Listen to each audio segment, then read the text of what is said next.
Now that The Walking Dead The Ones Who Live has finished its one and maybe only season run, let's rank the 6 episodes in order from worst to best. So kicking things off with number 6, we have episode 6, the finale, titled The Last Time. In my series review video, I did go quite hard on this finale because after all the build up we had with the CRM, and to get this lackluster conclusion to this part of them was just so disappointing. And also with Rick and Michonne, it was just taking everything to the extreme in terms of how they can get the job done. It's like, just because they're a power couple, they can do anything they want. They can just take down this whole base in one bloody afternoon. Another job well done. I did also go into quite a bit of detail on the reunion in that video, and I did get some satisfaction from that, but it definitely was not as impactful as it should have been, considering what happened earlier in the episode and how much of it just became so easy for our main characters. And I think now it's sort of left a bitter taste in my mouth, because I did enjoy quite a lot of this show, but now with this episode and another episode as well, which I'll talk about later, it really has knocked down the faith I have now in any future projects we'll get from this creative team. Moving into number 5 now, and we have episode 5 titled Become. This was the episode I was referring to a minute ago, as here is where the series really starts to show some cracks in its quality. We do get Rick and Michonne back as their true selves here, and this episode is a bit more like an old school Walking Dead episode, where they do come across a different group. But this group were quite weird because they felt like they were newcomers to this universe, when considering it's now been years in the apocalypse, you'd think that those who have survived know what they're doing. And so when they point a gun at Rick and Michonne and they respond in that way, it's like, is this very believable? You think these people should have been long gone by now if they're acting like this. So we get all that. We have Rick and Michonne not being able to keep their hands off each other. We see Jadis catch up with them after tracking them down via the noodle wrappers, which was pretty stupid. Throughout the episode, then we have a back and forth between the present and the past, where we see Jadis meet up with Gabriel. And Gabriel as a character has really passed his sell-by date for me. So when you have him and Jadis, who's a character in herself, who's quite a messy one, those conversations just didn't work for me.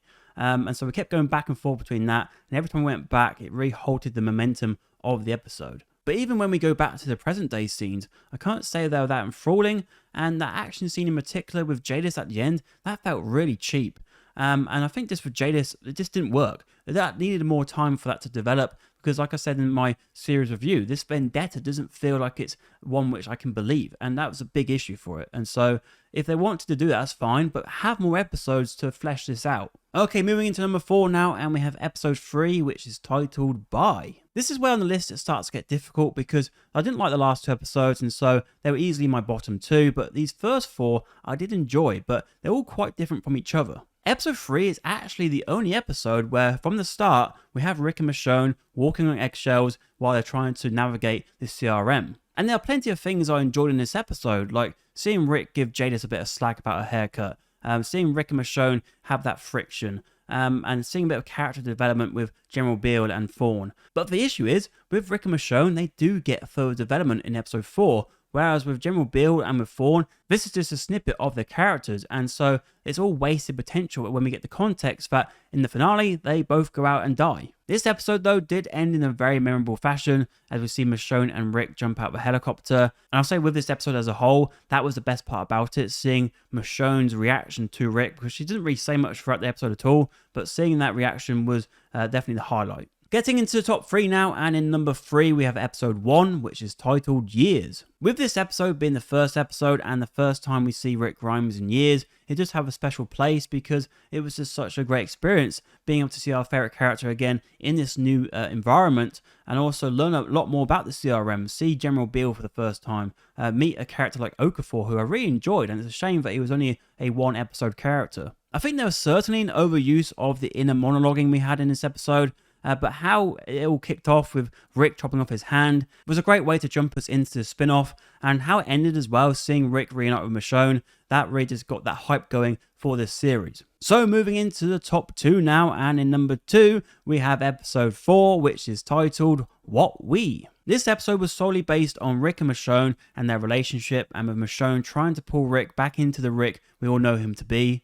Even though they were fortunate to land in quite a luxury environment, I think it did work well as that backdrop for these emotional conversations. We had a few little action scenes sprinkled in there as well to sort of break things up. And with Danai Gurira, she was behind this episode. She was the showrunner, really, doing the script and really taking control. And she showed herself to be really good in that position. Again, though, now we have context. This episode would have worked a lot better if we had a longer season, because they do take their time here. They do focus on the two of them, which I thought was great. But looking at how the other two episodes played out and how rushed they were to get things done, it meant they didn't have that time to do that. And so it's a shame because, again, this would have been a very good episode if we had like maybe 8 episodes. But looking back on it now, it's like they probably should have combined this episode with episode 5 to make things better for the finale. And so we move into the number 1, which is episode 2, titled Gone. It's actually quite surprising to me that in a show which had both Rick and Michonne involved, it was the episode which was more focused on Michonne to be my favourite one of the whole series.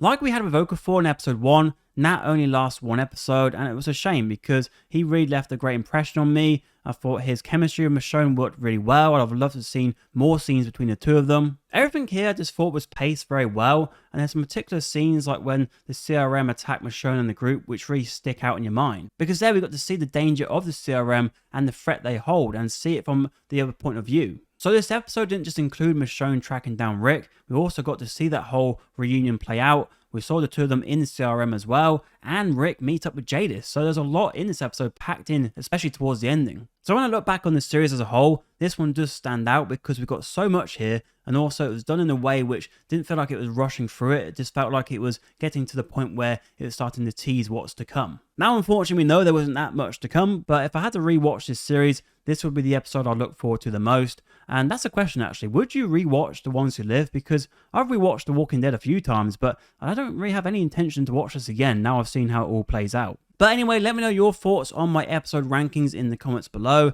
And of course, do provide your own list down there because I'll be very intrigued to see where you place these episodes from worst to best. And if you'd like to watch another video, on screen are a couple of my recent reviews.